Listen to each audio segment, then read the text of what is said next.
राजा का महल।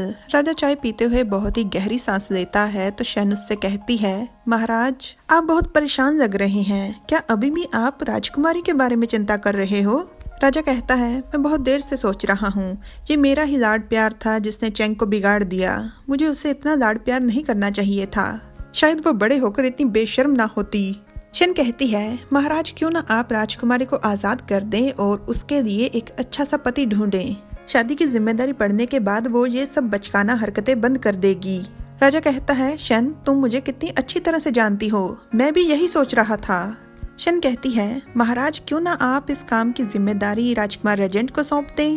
वो इस काम के लिए बिल्कुल सही है, इसके कई सारे कारण हैं। पहला, राजकुमारी उनसे शादी करने के ख्वाब देखने बंद कर देंगी। दूसरा, राजकुमार रेजेंट बहुत ही जिम्मेदार और विश्वास योग्य इंसान हैं, वो पक्का राजकुमारी के लिए बहुत ही अच्छा पति ढूंढेंगे। राजा विचार करते हुए कहता है, अकेले राजकुमार रेजेंट को इस तरह से ये काम सौंप देना ठीक नहीं लगता, उनके साथ किसी और को भी लगाना चाहिए। शन मौके पर चौका मारते हुए खुशी खुशी आगे बढ़ कहती है, महाराज इस काम में मैं राजकुमार रेजेंट की मदद कर सकती हूँ।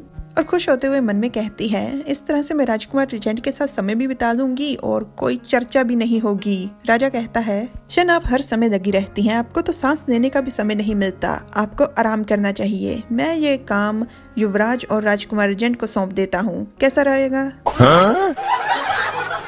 बेचारी शन के पास और कोई चारा नहीं था तो वो कहती है, जी महाराज, पर मन में गाली देते हुए कहती है, युवराज ही क्यों, इस बार फिर से राजकुमार रेजेंट और युवराज मिलकर काम करेंगे।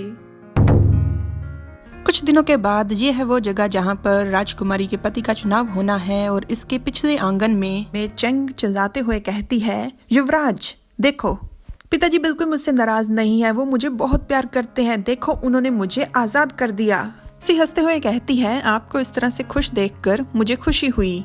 चेंग फिर से चिल्लाते हुए कहती है, और युवराज ये नाटक बंद करो, पिताजी तुमसे हमेशा से नफरत करते थे, अगर उनकी किसी भी उपपत्नी को बेटा हो गया ना तो एक ही पल में युवराज का ओहदा तुमसे छिन जाएगा। सी फिर से हंसते हुए कहती है, मुझे अपने ओहदे की बिल्कुल परवाह नहीं, वैसे चेंग आपको मेरी नहीं अपनी चिंता करनी चाहिए।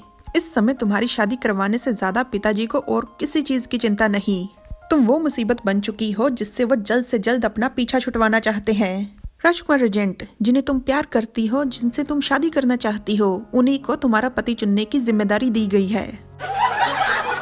चेंग चिल्लाते हुए कहती है, मैंने राजकुमार रेजेंट को खो दिया, इस सबके जिम्मेदार तुम हो।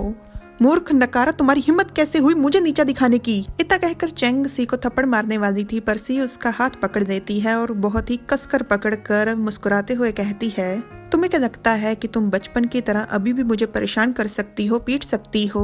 तुम कितनी भोली हो। इतने में राजा का आदेश देकर संतरी पहुंच जाता है। महाराज ने कहा है कि राजकुमारी जाओ ही इस चुनाव के दौरान बिना किसी ठोस कारण के अपने घर से बाहर नहीं निकल सकती। सी चेंग को बाय बाय करते हुए कहती है, घर पर जाओ और वहीं पर रुको, कहीं भागने की कोशिश बिल्कुल मत करना। बेचारे चेंग के पास दांत पीसने के अलावा कोई चारा नहीं था और जल्द ही वो वहाँ से अपने घर को निकल देती है और दोपहर को यू वहाँ पर पहुँच जाता है। युवराज हमारी मुलाकात को बहुत समय हो गया है, क्या आपको मेरी याद नहीं आती? सी कहती है, राजकुमार रेजेंट तमीज से पेश आइए, वैसे भी हम दोनों एक दूसरे के इतने भी नजदीक नहीं है। अच्छा होगा आप वही काम करें जिसके लिए यहाँ पर आए हैं, जाकर राजकुमारी के पति का चुनाव कीजिए और मुझे कुछ काम है तो मैं चलता हूँ। यूँ ये सब बातें सुनकर बहुत ज्यादा चिढ़ जाता है। इससे पहले कि सी बाय बाय कर पतली गली से निकल पाती, यू जाकर उसका वही हाथ पकड़ देता है। सी चिल्लाकर कहती है, ये आप क्या कर रहे हो?